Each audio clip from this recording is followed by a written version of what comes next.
وہ جانتا تھا کہ حویلی میں تعلیم کا نظام رائج نہیں ہے۔ یہاں سے جانے کے بعد بھی اسے اندازہ تھا کہ یہاں کے اصولوں میں کوئی فرق نہیں آیا ہوگا۔ چاہے زمانہ کتنا ہی ماڈرن ہو جائے، اس کے باپ دادا کے اصول ہمیشہ ایک جگہ پر قائم رہے ہیں۔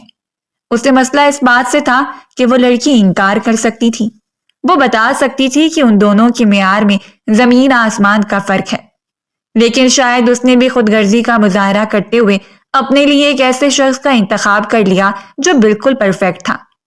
قبولیت کے مراحل طے کرتے ہوئے بھی اس کے چہرے پر واضح بیزاری نظر آ رہی تھی۔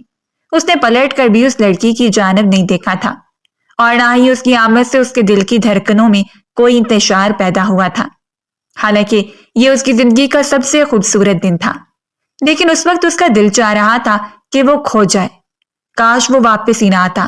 لیکن اس کے باپ نے ایموشنل بلیک میلنگ کا سہارا کرتے ہوئے ایک بار پھر موڑے کو استعمال کیا تھا اور اسے واپس آنا پڑا، اور یہاں آنے کے بعد جو مصیبت اس کے گلے میں ڈال دی گئی تھی وہ اس مصیبت سے بے خبر تھا۔ صرف ایک سوال اور وہ لڑکی اپنے سارے حقوق کے ساتھ اس کی زندگی میں داخل ہو گئی۔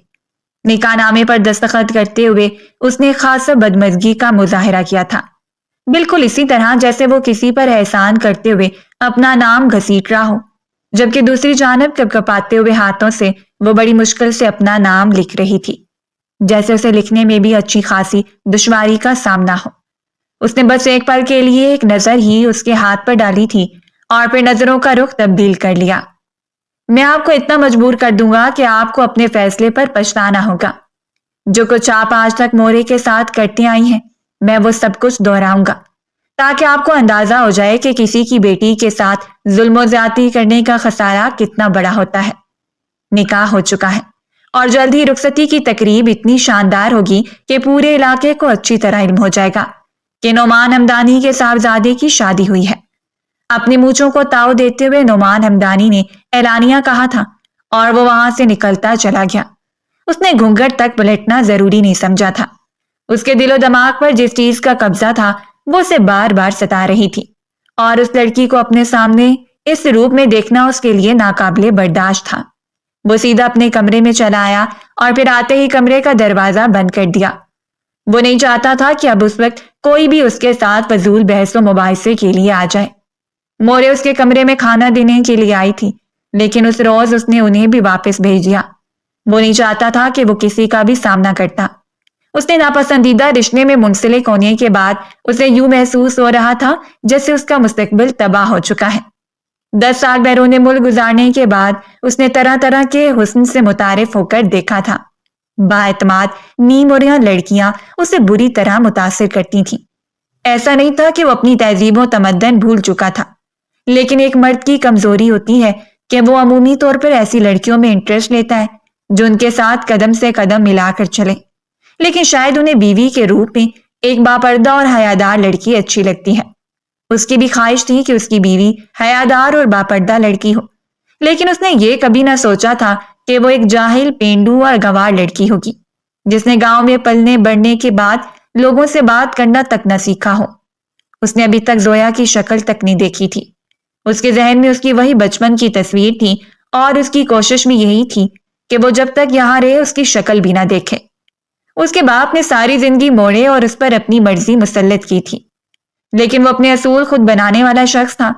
وہ نعمان ہمدانی کا بیٹا تھا اور اپنی ضد اور ہٹ درمی کی وجہ سے پورے گاؤں میں مشہور تھا، لیکن آج اس طرح اس کے پیروں کو زنجیروں سے باندھ دیا گیا تھا، اسے اس بات سے بھی شدید کفت ہو رہی تھی۔ کافی دیر وہ ٹیرس پر کھڑا سگریٹ پھونکتا رہا، اور جب گزرتی ہوئی رات کے ساتھ ساتھ اس کے اندر کی وحشت بھی بڑھنے لگی تو بے قرار ہو کر کمرے سے باہر نکل آیا۔ اس وقت جینز کے ساتھ اس نے صرف اور صرف بنیان پہن رکھا تھا، لیکن اندر کی وحشت پھر بھی کم نہیں ہو رہی تھی۔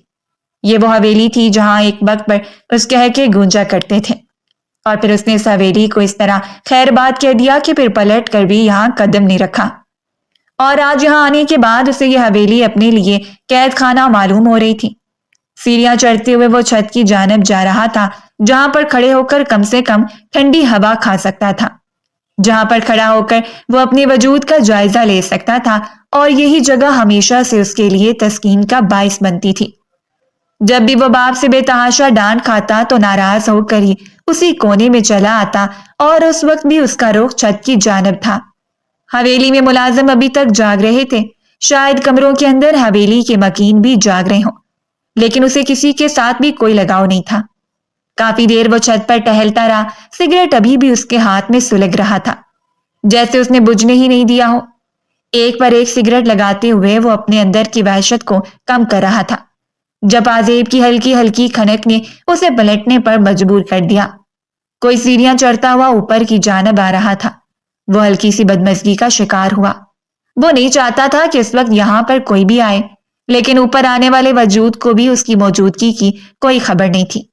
وہ آخری زینے پر کھڑی تھی جب اس نے ایک بار پھر پلٹ کر سیڑھیوں کی جانب دیکھا اور ہلکے اندھیرے میں سامنے کھڑی لڑکی نے اسے ہلکا سا متوجہ کیا۔ وہ مکمل طور پر اس کی جانب پلٹتے ہوئے اسے دیکھ رہا تھا۔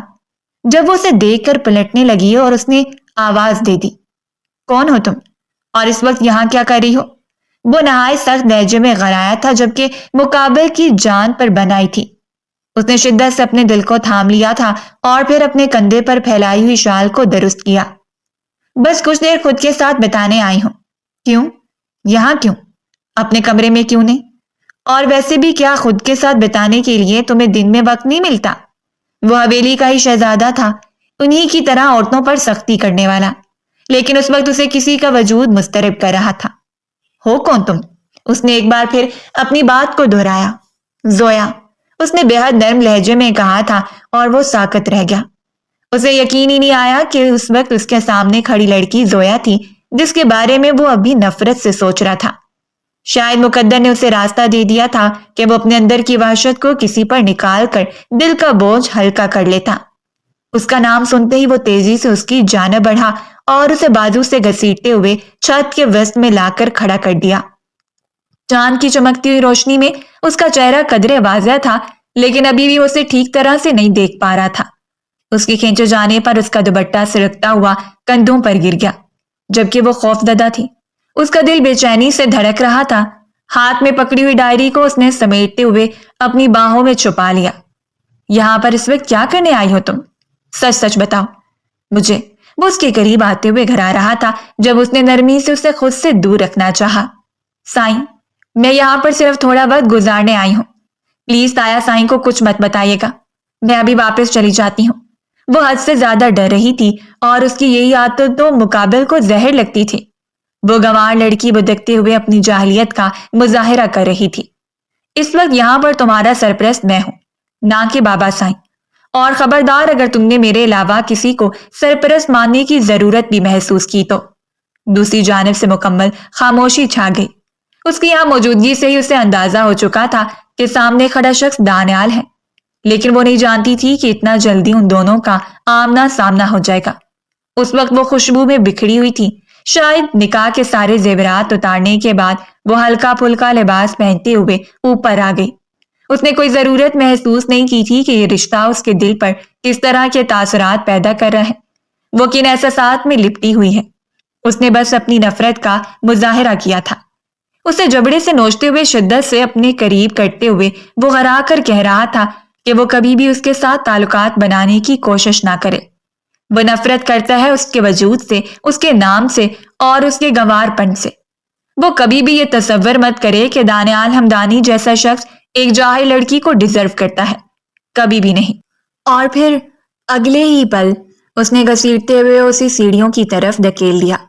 اسے اچھا لگ رہا تھا کہ اس نے یہ رشتہ بنتے اس لڑکی کو بابر کروا دیا تھا تاکہ وہ اسے کسی طرح کی کوئی امید نہ رکھے، لیکن اس کے باوجود اسے ابھی تک اپنے باپ سے بدلہ لینا تھا۔ اس لڑکی کے ساتھ ساتھ اپنے باپ کو بھی یہ سب کچھ بابر کروانا تھا، کیونکہ وہ لڑکی اکیلی ذمہ دار نہیں تھی۔ مرد جب اپنی نفرت پر اترتا ہے تو سب کچھ بھول جاتا ہے کہ وہ جس کو سزا دے رہا ہے وہ حقدار ہے بھی یا نہیں، اور دانیال ہمدانی بھی وہی غلطی کرنے جا رہا تھا جو آج تک اس کے باپ نے دہرائی تھی۔ اگلی صبح حویلی میں ایک ہنگامہ برپا ہو گیا، لیکن کسی نے بھی اس ہنگامے کے بارے میں نہیں سوچا تھا۔ اس نے صبح اٹھتے ہی اپنا سامان پیک کرنے کے بعد حویلی میں ہنگامہ مچا دیا تھا کہ وہ زویا نامی لڑکی کو اپنے ساتھ لے کر جا رہا ہے، کیونکہ وہ اب اس کی بیوی ہے اور وہ کسی بھی طرح کی رخصتی کو نہیں مانتا۔ تم ایسا نہیں کر سکتے برخودار، جب تک کہ رخصتی نہ ہو جائے، اور یہ ہمارے اصولوں کے خلاف ہے۔ وہ جانتا تھا کہ اس کے باپ نے یہ رشتہ کیوں قائم کیا ہے، اس کے پیچھے راز سے بھی وہ اچھی طرح واقف تھا، لیکن اس وقت اپنے باپ کو احساس دلانے کا سب سے بڑا ذریعہ یہی تھا۔ صرف 1 گھنٹے کے اندر اندر اس کا سارا سامان پیک ہونا چاہیے، اور وہ باہر گاڑی کے قریب کھڑی ہو کر میرا انتظار کر رہی ہو، ورنہ 1 گھنٹے کے اندر اندر اسے طلاق کا وہ داغ لگا دوں گا کہ وہ ساری زندگی دھونے کے بعد بھی دھو نہیں پائے گی۔ اس نے سینہ تانتے ہوئے کہہ کر حد سے زیادہ سنگدلی کا مظاہرہ کیا تھا، اور بانو بیگم تو اس بات پر حیران تھی کہ وہ شخص پڑھا لکھا ہونے کے باوجود اتنی جاہلیت کا مظاہرہ کر رہا تھا۔ بانو بیگم نے آگے بڑھ کر معاملے کو سنبھالنے کی کوشش کی تھی، لیکن ان کی چل نہیں پائی، جبکہ ویل چیئر پر بیٹھے ہوئے رحمان ہمدانی کی آنکھوں میں بھی بے بسی اتر آئی تھی۔ نعمان ہمدانی نے یہ نہیں سوچا تھا کہ اس کا بیٹا اس حد تک چلا جائے گا۔ اس نے کوشش کی تھی کہ وہ اس لڑکی کو اپنے پاس روک لیں، لیکن ان کے بیٹے نے ان کی ہر کوشش کو ناکام بنا دیا تھا، اور ٹھیک 1 گھنٹے کے اندر اندر اپنے سارے سامان کے ہمراہ وہ گاڑی کے قریب کھڑی تھی۔ اس وقت بھی وہ مکمل حجاب میں تھی۔ اپنے کندھے پر شال کو پھیلائے ہوئے وہ اپنی بڑی بڑی آنکھیں کھولے پلٹ کر حویلی کی جانب دیکھ رہی تھی۔ شاید اسے اندازہ نہیں تھا کہ وہ اتنا جلدی حویلی کو خیر بات کہہ کر چلی جائے گی، یا پھر لرزتے ہوئے دل کے ساتھ یہ الوداع اسے اذیت ناک لگ رہا تھا۔ فرنٹ سیٹ پر بیٹھنے سے پہلے اس نے مورے کے سر پر بوسہ دیا تھا۔ مورے سے وعدہ کرو کہ تم اپنی بیوی کا خیال رکھو گے، اسے کوئی نقصان نہیں پہنچاؤ گے۔ انہوں نے اس کے ہاتھوں کو تھاما تھا۔ اس وقت اس نے ماں کی آنکھوں میں عجیب سی بے بسی کو دیکھا تھا۔ بس یہ وعدہ نہیں کر سکتا، میں اسے واپس لے کر آؤں گا، اسی حویلی میں چھوڑنے کے لیے زندہ سلامت، لیکن اس وقت آپ کو ہمیشہ کے لیے اس حویلی سے آزادی مل جائے گی۔ میں آپ کو ساتھ لے کر چلا جاؤں گا، بس تھوڑا انتظار کیجیے گا میرا۔ اس نے ماں کو تسلی دی تھی اور ڈرائیونگ سیٹ پر آ بیٹھا۔ اس کا بغاوت کی طرف اٹھتا ہوا پہلا قدم ہی نعمان ہمدانی کے ارادوں کو خاک میں ملا چکا تھا، اور اس کی عزت کو تار تار کر چکا تھا۔ وہ نہیں جانتا تھا کہ وہ لوگوں کو کیا جواب دے گا۔ کل اس نے اعلانیہ طور پر کہہ دیا ہے کہ وہ رخصتی بعد میں کریں گے، اور آج ان کا بیٹا رخصتی کے طور پر ان کی بہو کو اپنے ساتھ لے کر چلا گیا ہے۔ لیکن یہ بات قابل اطمینان تھی کہ وہ اسے بیوی کے درجے پر فائز کرنے کے لیے ساتھ لے کر گیا تھا، حالانکہ انہیں امید نہیں تھی کہ وہ کبھی بھی اسے بیوی کے طور پر تسلیم کرے گا۔ اسے چھوٹے سے فلیٹ میں آ کر وہ ابھی بھی اپنے دھڑکتے ہوئے دل کو نہیں سنبھال پائی۔ شہر کے ہنگامے، یہاں کی روشنیاں اور یہاں کا چلتا پھرتا ماحول اسے حد سے زیادہ ڈسٹرب کر رہا تھا، اور سب سے بڑی وجہ یہ تھی کہ اس کے عقب میں بیٹھا ہوا شخص اسے مکمل طور پر لاپرواہ تھا۔ اس کے ساتھ جتنا ضروری رشتہ بن چکا تھا وہ اس کے علاوہ کسی کے بارے میں نہیں سوچ سکتی تھی، لیکن اس وقت اس شخص کی موجودگی اسے اذیت میں مبتلا کر رہی تھی۔ وہ نہیں جانتی تھی کہ وہ اس کے ساتھ کیسا سلوک کرے گا، جبکہ دوسری جانب ان گہری سوچ میں ڈوبے ہوئے دانیال نے سوچ لیا تھا کہ وہ ایک عرصہ اپنے باپ کے پیسوں سے، اس کی دولت سے الگ رہ کر اسے یقین دلائے گا کہ دانیال ہمدانی کس چیز کا نام ہے۔ اس وقت وہ جس فلیٹ میں آیا تھا وہ اس کے دوست کا فلیٹ تھا، لیکن اس نے پختہ ارادہ کر لیا تھا کہ وہ جلد ہی اس فلیٹ کی قیمت ادا کرنے کے بعد اسے اپنا بنا لے گا۔ اس کے دوست نے ساری تیاری کر لی تھی۔ دروازے پر اسے اتارنے کے بعد وہ خود بھی اتر آیا۔ سامان اندر رکھتے ہی ایک ملازمہ ان کی جانب بڑھی تھی اور سلام کیا، جبکہ دانیال نے بہت نرمی سے جواب دیا تھا، کمرہ تیار ہے صاحب، لائیے میں آپ کا سامان اندر منتقل کر دیتی ہوں۔ صبا نامی ملازمہ شدت سے ان کی منتظر تھی۔ یہ سامان کمرے میں رکھوا دو، جبکہ اس لڑکی کا سامان گیسٹ روم میں رکھوا دو۔ اس نے حیرت سے پلٹ کر دیکھا تھا، لیکن وہ صبا سے مخاطب تھا۔ صبا نے اس کو سارا سامان گیسٹ روم میں شفٹ کروا دیا۔ شاید اس نے گیسٹ روم کی صفائی نہیں کی تھی۔ ڈسٹ اور بکھرے ہوئے سامان نے اس کا استقبال کیا۔ وہ شرمندہ سی دہلیز میں کھڑی تھی۔ معذرت کرتی ہوں بی بی جی، مجھے اندازہ نہیں تھا کہ آپ… وہ شاید بات کو جاری رکھنا چاہتی تھی، لیکن اس نے سب کو جانے کا اشارہ کر دیا اور وہ خاموشی سے پلٹ گئی۔ اور اس روز کے بعد اس کے لیے ایک نئے قید خانے کا آغاز ہوا تھا۔ اس شخص نے ایک بار بھی پلٹ کر نہیں پوچھا تھا کہ وہ کس حال میں ہے، اس قید خانے میں خوش بھی ہے یا مطمئن۔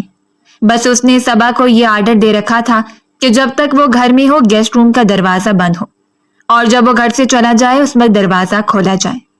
اسے آرڈر دیا گیا تھا کہ وہ گھر میں کال کر کے بتا دے کہ کوئی بھی اس سے کسی قسم کا رابطہ نہ رکھے، کیونکہ وہ یہاں کسی سے کوئی رابطہ نہیں رکھنا چاہتی۔ ہاں، اگر کوئی اس کا حال احوال جاننا چاہتا ہے تو اس کے شوہر سے رابطہ کر سکتا ہے۔ اور اسے اس بات کا یقین تھا کہ حویلی کے مکینوں کو اپنی عزت حد سے زیادہ عزیز ہے۔ وہ عزت پر کبھی بھی کمپرومائز نہیں کر سکتے، چاہے پھر اس معصوم سی بے ذرہ لڑکی کی جان ہی کیوں نہ نکل جائے۔ اپنی سیونگ سے اس نے ایک ہلکے پھلکے سے کام کا آغاز کیا۔ شیرازی اس کا بہترین دوست تھا اور پاکستان میں ہمیشہ سے اس کے لیے ایکسپورٹڈ ہینڈ تھا۔ شیرازی کے باپ کا اچھا خاصا بزنس تھا اور اب وہ اپنے باپ کا سارا بزنس سنبھال رہا تھا۔ شیرازی نے اسے آفر کی تھی، لیکن اس کی آفر کو ٹھکراتے ہوئے وہ کچھ اپنے بلبوتے پر کرنا چاہتا تھا، اور وجہ تھی خاندانی ضد اور جنون۔ شیرازی کے ساتھ بیٹھا دیر تک بات چیت کرتا رہا اور بات چیت کے دوران اس نے نکاح کا بھی تذکرہ کر دیا۔ شیرازی حیرت سے اسے دیکھتا رہا۔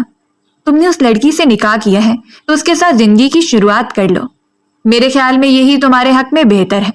نہیں، یہ میرے حق میں بہتر نہیں ہے، اور نہ ہی میں اس قسم کی کوئی لڑکی ڈیزرو کرتا ہوں جسے یہ تک معلوم نہ ہو کہ 4 لوگوں کے درمیان بیٹھ کر کھانا کیسے کھایا جاتا ہے۔ شیرازی حیرت زدہ تھا، اسے یقین ہی آیا کہ وہ اس طرح کی سوچ کا مالک ہوگا۔ تم اپنے جنون میں آ کر ایک ایسی زندگی کو برباد کر رہے ہو جو تم سے منسلک ہے۔ اور وہ اچھا خاصا شیرازی پر بھڑک اٹھا۔ اگر تمہیں اس کی اتنی ہی پرواہ ہے تو خود اس سے نکاح کر لو، میں اسے ابھی طلاق دوں کہ وہ اس کی بیوی ہے۔ اپنی بیوی کے لیے ایسے الفاظ استعمال کرتا ہوا دیکھ کر شیرازی نے لبوں پر قفل لگا لیا۔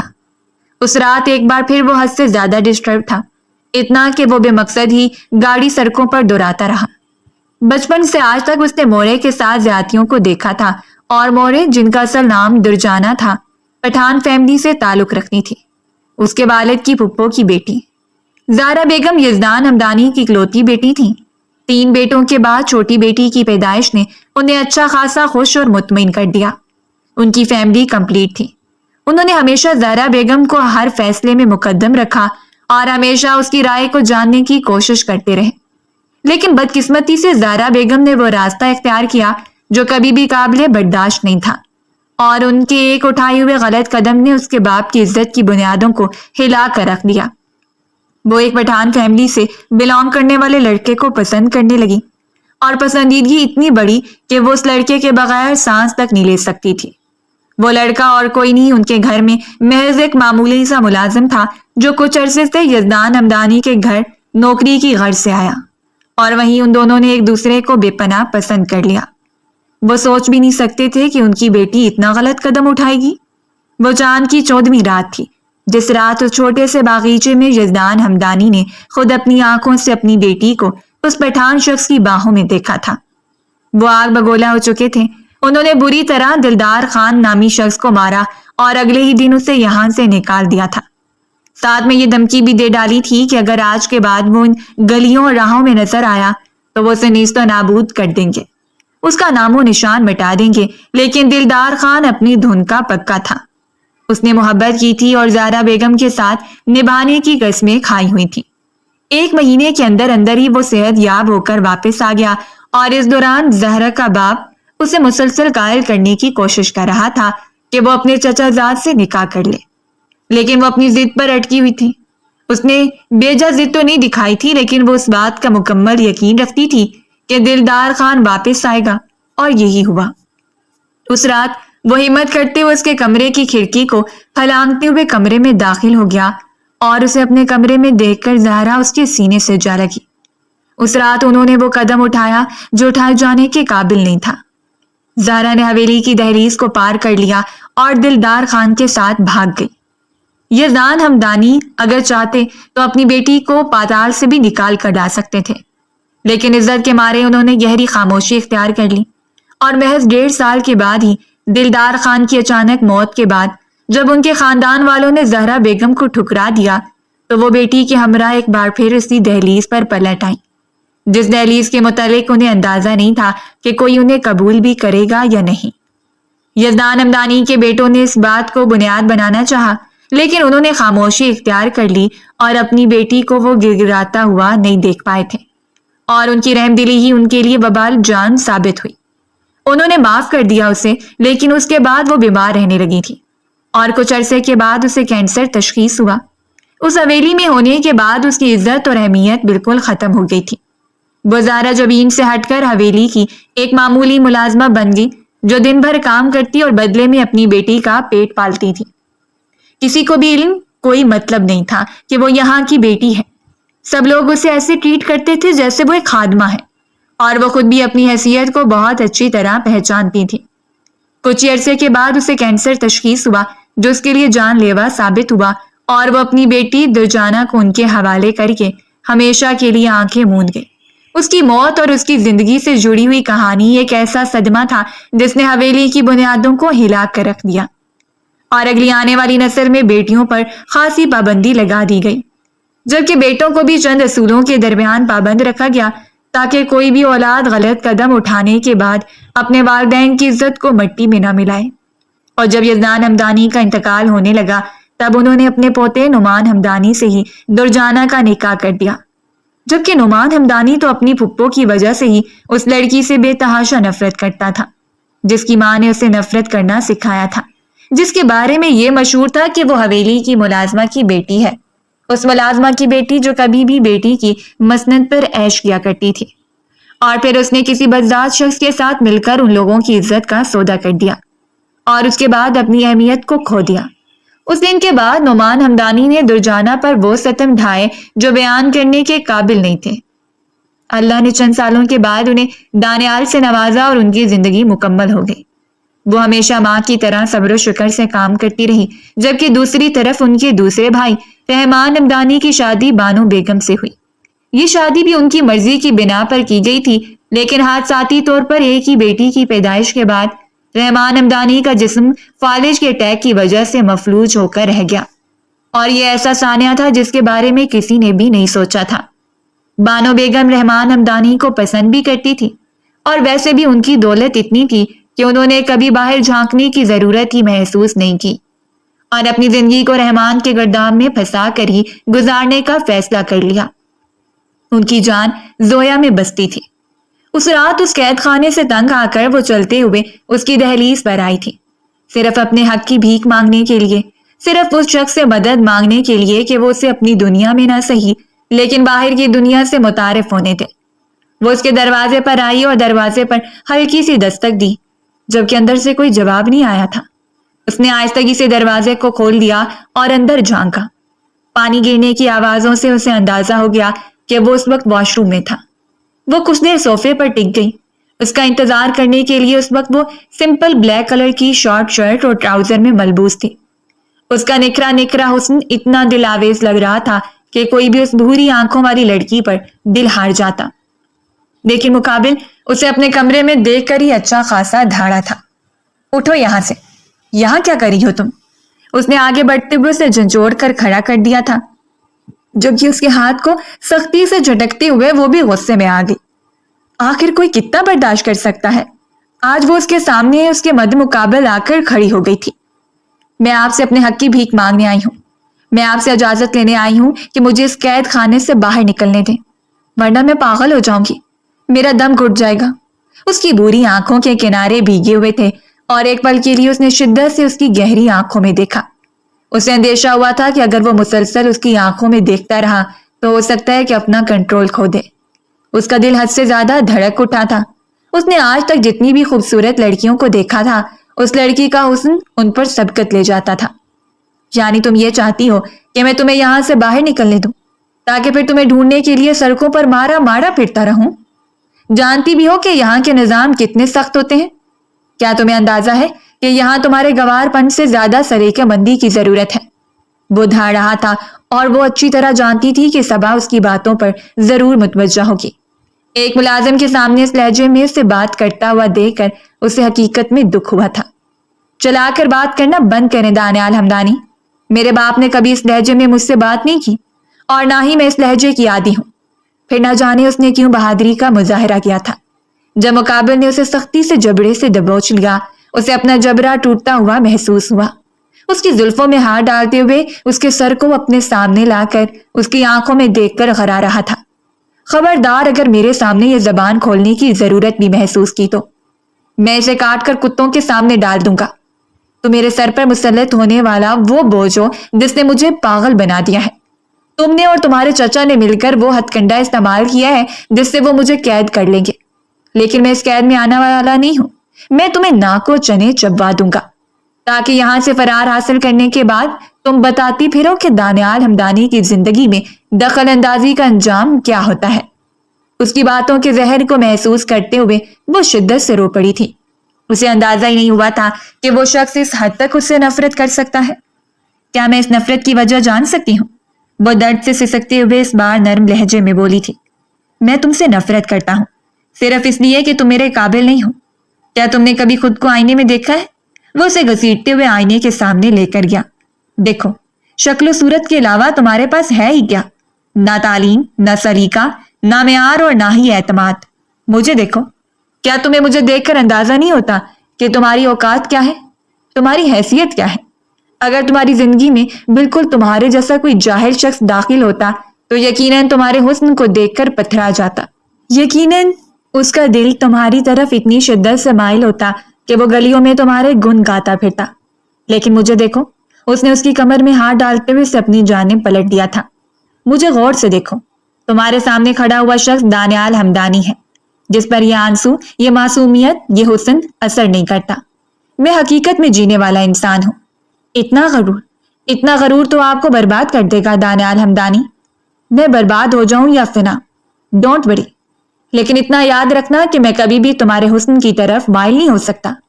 میں کبھی بھی اس بوجھ کے تلے دب کر زندگی نہیں گزار سکتا کہ تم میرے نام سے منسوب ہو۔ آج نہیں تو کل تمہیں اس نام سے چھٹکارا مل جائے گا۔ خود کو جتنا محدود رکھو گی اتنا ہی کم اذیت میں مبتلا رہو گی، ورنہ میں تمہیں ذلیل و خوار کرنے کے بعد اتنا مجبور کر دوں گا کہ تم میری وحشت سے پناہ مانگنے لگو۔ وہ ہرگز وہ شخص نہیں تھا جس شخص کو وہ جانتی تھی، جس دانیال ہمدانی سے وہ متعارف تھی۔ وہ تو کہیں دور جا سویا تھا۔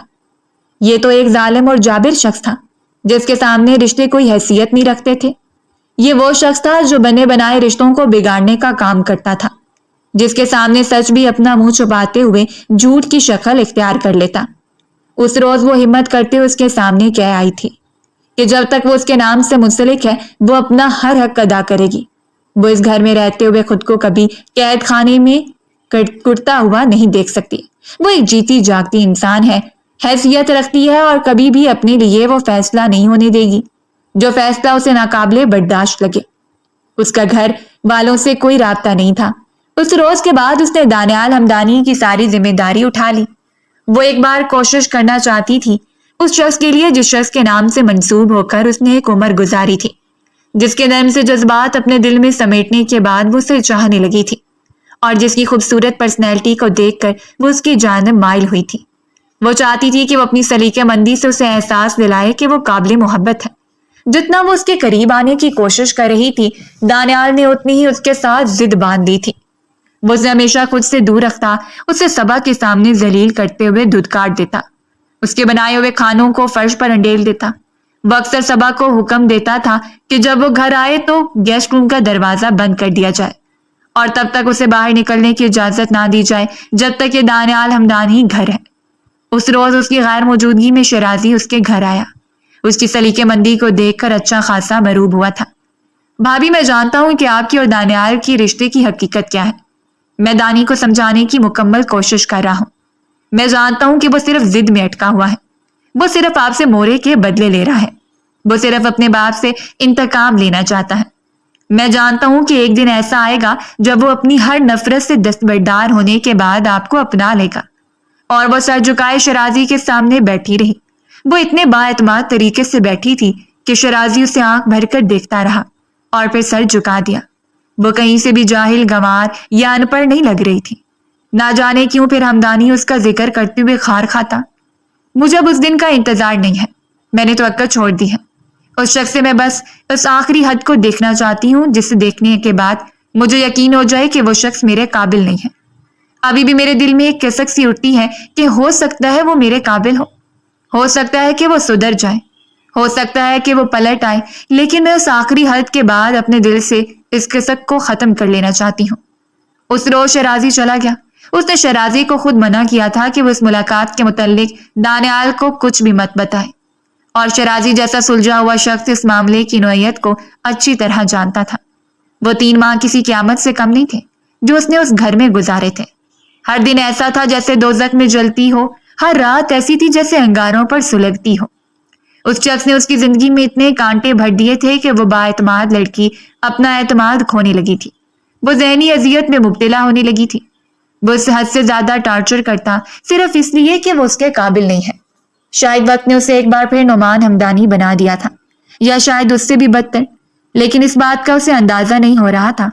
اس رات اس نے اسے حکم دیا کہ وہ اپنا سامان پیک کرے، کیونکہ اگلے 2 مہینوں کے لیے وہ بیرون ملک جا رہا ہے اور وہ واپس حویلی۔ اس روز اس کی خوشی کا کوئی ٹھکانہ نہیں تھا۔ آخر اسے اس قید خانے سے چھٹکارا مل ہی گیا۔ اس رات وہ اس گیسٹ روم میں آیا تھا، لیکن جس طرح خمار آلود طریقے سے اسے چھوتے ہوئے وہ اسے اپنے کمرے میں لے کر گیا، زویا کے دل کی دھڑکنوں میں انتشار پھیلنے لگا تھا۔ وہ کبھی بھی نہیں سوچ سکتی تھی کہ یوں اپنے حق کا مظاہرہ کرے گا، وہ بھی اس رات، اور آج سے پہلے کسی رات بھی اس نے اس طرح کا کوئی ارادہ نہیں باندھا تھا۔ اس رات وہ اس کے قریب چلا آیا، وہ ہلکا سا جھک کر اس کے کان میں سرگوشی کر رہا تھا۔ تم مجھے عزیز نہیں ہو اور نہ ہی کبھی میرے قریب رہ سکتی ہو، تم میرے لیے صرف وبال جان ہو، لیکن اس کے باوجود آج بھی رات تمہارے جسم پر اپنی مہر ثابت کرنے کے بعد میں تمہیں یہ یقین دلانا چاہتا ہوں کہ تم مجھ سے منسلک ہو، تاکہ تمہیں میری مردانگی کے بارے میں شکوک و شبہات میں نہ مبتلا رہنا پڑے۔ اس نے نرمی سے اپنا کانپتا ہوا ہاتھ اس کے سینے پر رکھ دیا۔ یہ نہ ہو کہ کبھی میری حقیقت جاننے کے بعد آپ کو افسردگی ہو دانیال، اتنے مت گریں کہ پھر میری نظروں میں اٹھ نہ پائیں۔ وہ شدت سے رو پڑی تھی اور اس نے اس روتی ہوئی معصوم سی گڑیا کو بیڈ پر دھکیل دیا۔ میں تم سے آشنا ہونا چاہتا ہوں، تمہیں دیکھنا چاہتا ہوں، تمہیں محسوس کرنا چاہتا ہوں، اور اس کے بعد کیا کرنا ہے دیکھا جائے گا۔ اس کے بعد فیصلہ کروں گا کہ تم میری زندگی میں رہنے کے قابل ہو یا نہیں۔ اس رات لائٹ آف کرتے ہوئے وہ اس کے قریب آیا اور پھر آتا چلا گیا، اس کے جسم پر جا بجا اپنی مہر ثبت کرتے ہوئے وہ اسے اپنا بناتا چلا گیا، اتنی شدت کے ساتھ کہ وہ اس کی شدتوں کے سامنے سلگتی چلی گئی۔ اس نے کتنی بار التجا کی تھی کہ اس کے وجود کو ریزہ ریزہ مت کرے، لیکن مقابل کچھ بھی نہیں سن رہا تھا۔ وہ اس کے جسم پر جا بجا اپنے نقش چھوڑتے ہوئے اس کی روح کو غائل کر رہا تھا۔ ایک عورت ایک مرد سے بے پناہ محبت کرتی ہے، اتنی کہ پھر اس کے قریب رہ کر وہ اس کی دھڑکنوں کو محسوس کر سکتی ہے، اتنی کہ پھر ساری عمر اس کے نام پر گزارا کر سکتی ہے۔ وہ بھی دانیال کو اتنا پسند کرتی تھی کہ اگر دانیال اسے حکم دیتا کہ وہ ساری زندگی اس کے نام پر گزار دے تو شاید وہ گزار دیتی، لیکن اس شخص نے جو راستہ اختیار کیا تھا وہ ناقابل قبول تھا۔ اسے چھو لینے کے بعد وہ اس سے دور ہوا اور آخری بار اسے اپنے قریب کرتے ہوئے سرگوشی کی تھی۔ تم کبھی میری پسندیدہ نہیں بن سکتی، تم کبھی میرا انتخاب نہیں ہو سکتی۔ یاد رکھنا، اگر کبھی مجھے اپنے رویے پر شرمندگی ہو اور میں تمہاری طرف پلٹنا چاہوں تو انکار کر دینا، کیونکہ یہ محض میرے جذبات ہوں گے اور کچھ بھی نہیں۔ وہ مغروری کی آخری حدوں کو چھوتا ہوا سونے کے لیے لیٹ گیا، اور اس رات وہ اپنا سامان پیک کرتے ہوئے فجر کی اذان کے بعد ہی اسے بنایا گھر سے نکل گئی تھی۔ ہمیشہ کے لیے اس نے نہیں سوچا تھا کہ وہ کبھی اس کی دہلیز پر پلٹ کر آئے گی، اور نہ ہی اسے کوئی ضرورت تھی۔ وہ شخص ہرگز اس کے قابل نہیں تھا۔ بالآخر اس نے اپنے دل میں موجود اس آخری کسک کو بھی ختم کر دیا، جسے ختم کرنے کے لیے وہ اس کی دہلیز پر پڑی رہی، اس کے ہر ظلم و ستم کو برداشت کرتی رہی۔ ہر شخص برداشت کرنے کی ایک حد رکھتا ہے، اور جب دوسرا انسان اس حد سے تجاوز کر جاتا ہے تو پھر وہ اپنی نظروں میں گر جاتا ہے، اتنی شدت کے ساتھ کہ پھر اٹھنے کے قابل ہی نہ رہے۔ اور اس نے اپنی نظروں میں خود کو اتنا گرا لیا تھا کہ اب اسے کوئی فرق نہیں پڑتا تھا کہ وہ اسے بھول جائے یا یاد رکھے۔ اگلے روز ہی دوپہر کی فلائٹ کے ساتھ وہ کینیڈا چلا گیا۔ 2 ماہ کے لیے جو بزنس اس نے سیٹل کیا تھا وہ اس کے حوالے سے ہی چھان بین کر رہا تھا۔ صبا نے اسے بتا دیا تھا کہ وہ صبح ہوتے یہاں سے نکل گئی ہے، اپنے سارے ساز و سامان کے ساتھ اپنے وجود کو سمیٹتے ہوئے، لیکن شاید وہ کچھ ایسا اس کے وجود میں چھوڑ کر گئی تھی کہ اسے خود سے منسلک ہونے کا احساس دلاتی رہے۔ کینیڈا پہنچتے ہی اس نے سب سے پہلے مورے سے رابطہ کیا تھا۔ وہ مورے کو بتانا چاہتا تھا اور شاید یہ بھی جاننا چاہتا تھا کہ وہ حویلی گئی ہے یا نہیں، اور مورے اس کے سامنے شدت سے رو رہی تھی۔ میں کبھی بھی یقین نہیں کر سکتی تھی کہ تم اتنا گر جاؤ گے، یعنی اس نے حویلی میں آنے کے بعد سب کو رداعت سنا دی۔ وہ طنزیہ مسکرایا۔ سب کو نہیں، صرف تمہاری ماں کو۔ آج میری تربیت پر حرف آیا ہے۔ میں نے اس روتی ہوئی لڑکی کی آنکھوں میں وہ تحریر پڑھ لی ہے جو تحریر ایک عرصے میری آنکھوں میں رقم رہی ہے۔ اس کی ماں شدت سے رو رہی تھی اور اس کا دل کانپ اٹھا۔ میں نے صرف اور صرف بابا سے بدلہ لینے کے لیے کیا ہے،